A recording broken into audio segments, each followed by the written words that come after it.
Demonetisation को हुए 10 साल पूरे होने को आ रहे हैं।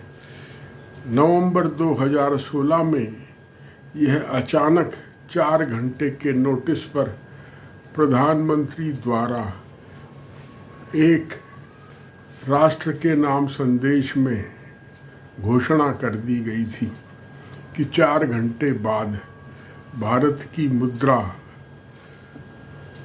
बेकार हो जाएगी और उसके बदले नई मुद्रा जारी की जाएगी।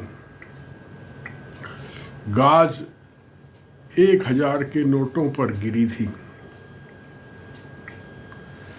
क्या इस दौरान आपको यह निश्चित तौर पर पता लगा है कि यह कदम अच्छा था या बुरा था?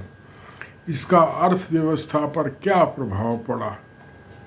न सरकार ने बताया, न मीडिया ने बताया, न विद्वानों ने ही कुछ खास रोशनी डाली। अमर्त्य सेन अपने सहलेखक जीन ड्रेज़ के साथ अपनी किताब एन अनसर्टेन ग्लोरी में इसी पर चर्चा कर रहे हैं। वे कहते हैं कि अभी तक कुछ नहीं पता चल पाया कि इसका ठीक ठीक क्या असर पड़ा, और इसका प्रत्यक्ष रूप से जो असर पड़ा वह तो खराब ही था।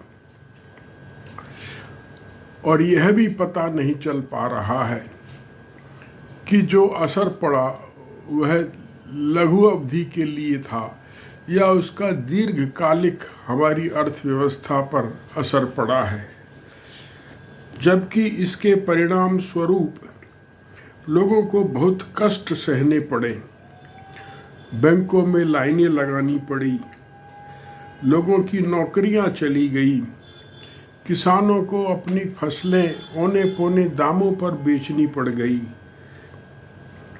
और माइग्रेंट लेबर को जब वहाँ पैसे नहीं मिले और कोई संभावना भी दिखाई नहीं दी तो वह घर लौटने लगे बिना किए हुए काम की तनख्वाह मिले। इस तरह लोगों को शादी ब्याह करने के खर्चों को निपटाने में, बीमारी के खर्चों को निपटाने में, मृत्यु होने पर संस्कार के खर्चों को निपटाने में बहुत तकलीफ़ें झेलनी पड़ी।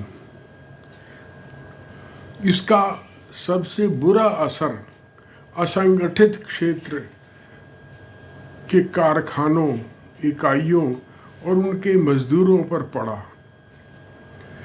लेकिन हमारी अर्थव्यवस्था में मौजूदा स्टैटिस्टिकल सिस्टम ठीक तरह से इसका अनुमान भी आज तक किसी को नहीं दे पाया। यह बड़े अफसोस की बात है। इसी तरह के प्रश्नों पर मैंने भी अपनी एक किताब में चर्चा की है,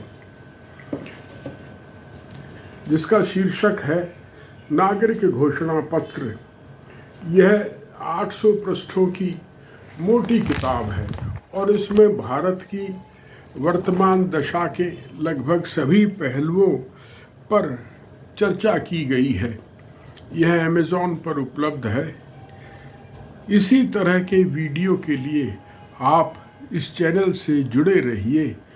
उम्मीद है आपको एक विद्वान की निश्चित राय मिल गई होगी डीमोनेटाइजेशन को लेकर, जो आज तक आपके मस्तिष्क में दुविधा बनाए हुए थी कि यह अच्छी है या बुरी है।